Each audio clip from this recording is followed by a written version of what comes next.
People are supposed to be protected under the Fair Housing Law that says you can't discriminate where a person rents or buys or lives. And that includes single parents with custody of their children.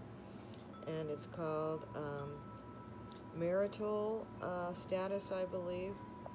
But people are supposed to be covered.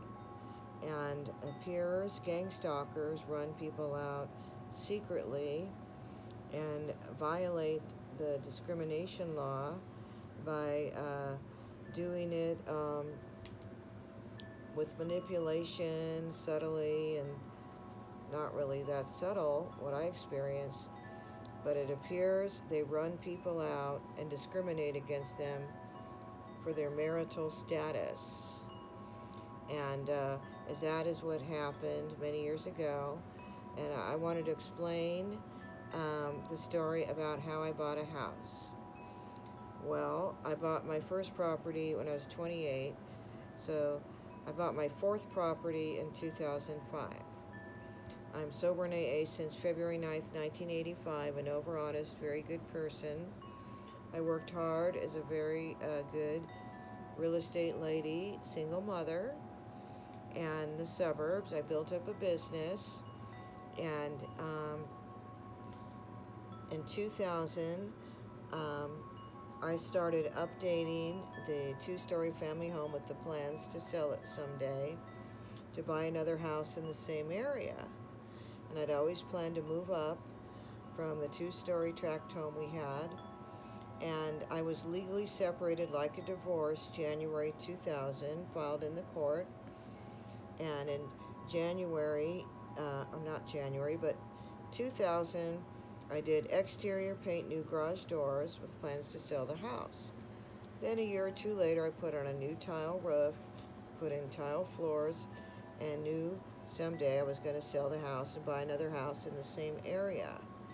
And I knew what upgrades to do to get a good price, as I was the neighborhood real estate expert.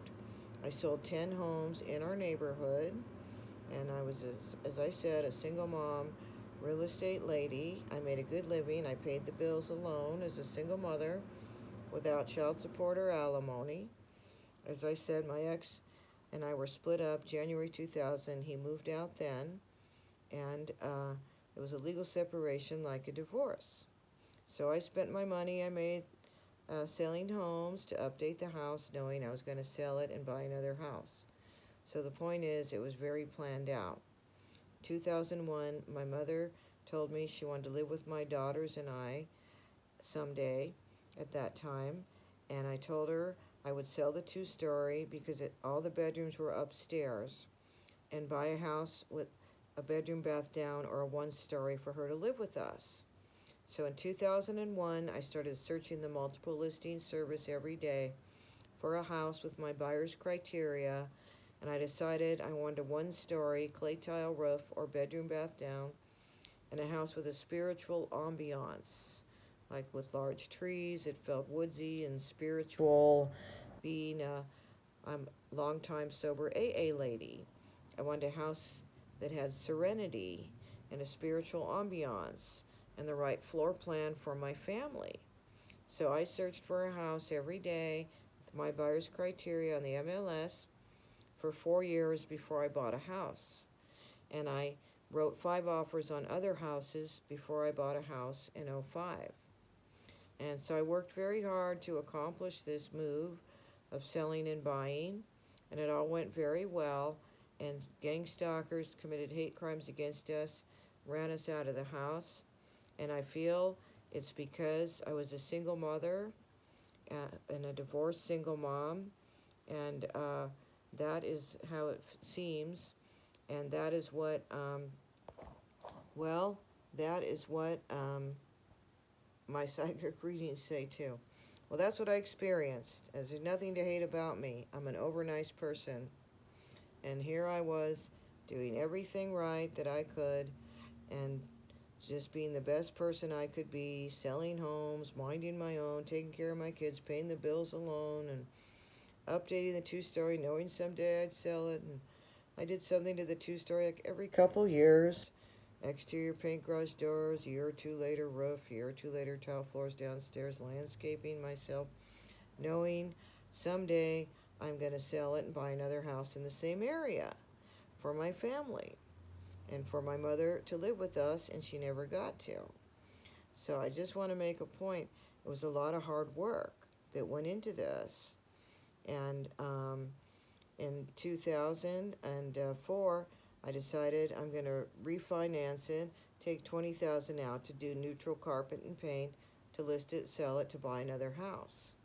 And in 2004, I started working on my FICO score to get a high FICO score to qualify to buy another house. And so it was very planned out by me, as I was a professional real estate lady, an expert in selling and buying. And anyway, so I did get my FICO score up to 790, and I got loan approval to buy $1 million house, as I had $400,000 equity in the two-story by my money I invested into it. As I said, I sold 10 homes in our neighborhood, so I was always running the sales and listings and figuring out what our house would sell for, what I would net selling, what I'd have down for another house, and planned it out diligently as a professional real estate lady selling and buying their own properties. And it went perfectly like clockwork, and I was very happy, and I planned for it to be the last house I would ever buy, and that's a fact. And anyway, I figured out in the two-story, I had about 400,000 equity in the house at a 750,000 sale price, and I first listed it for 780, and I had it ready to sell in February '05, and then the perfect house came on the market April '05, and that was a clay tile roof, hacienda porch, and oak trees. It was exactly what I was looking for, because I was looking for like an old Spanish house with a clay tile roof and big trees, and where I could do pavers and plaster, and that's the style of house I wanted. And it came on the MLS, perfect house, around 2,500 square feet, oak trees, hacienda porch, and I already knew the street, as I had shown a house on the street as a real estate agent. So I knew right where it was. I'd already driven by it. I studied it on the MLS, and ran the comps. Of course, I already knew all the comps in that area because we'd lived there a long time. We had lived in that area 8 years when I bought a house in '05. And I'm saying this as stalkers ran us out and did hate crimes when there's nothing to hate. And I worked very hard to accomplish the move. And so the house came on the market. It looked perfect. And then it was not on the market. In the middle of May, it came back on the market. I saw it on the multiple listing service and printed out the MLS sheet, and I was so happy. I said, oh, that's a house I wanted to see. It's back on the market. And so our two-story was already listed first week of March '05, and this was middle of May '05 when the house came back on the market. And that day, driving down the street, they had an open house, and I said, I think that's the house I wanted to see today. So when the open house, it was perfect. Floor plan was perfect, had large bedrooms for my daughters, large bathroom double sinks, 1 story for my mother, covered hacienda porch, 3 large oak trees, church bells chiming, and it had a spiritual ambiance that I wanted. And I wanted a house that felt like a writer's retreat, as I'm also a screenplay writer, song lyric writer, and a poet. Longtime sober AA spiritual lady, and it felt so spiritual and serene. It was exactly the feeling I wanted, exactly the floor plan I needed for my family, in the very same area as the 2-story tract home we'd lived in for 8 years. And this house was the same city, same county, same school district, same elementary school we'd been at since '97. So it was absolutely perfect, 2.3 miles from the 2-story. And the day we moved in, all the kids came over and slept on the floor from the 2-story house street. And before we even had